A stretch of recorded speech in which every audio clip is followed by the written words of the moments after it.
Let's make some waffle. Ayan, nag-green na siya. Kaya pwede na yan.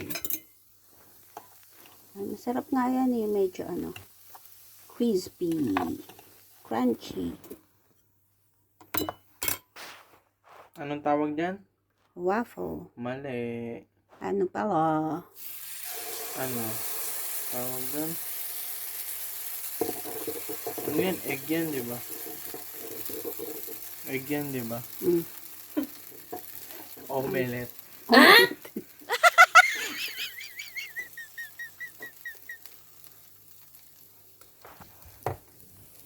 And close the door. And pag mawala yung light niyan. Tapos, mamaya magkakaroon ulit. Luto na yun. Ayan, ang naluto ko. Ayan, korting puso din siya.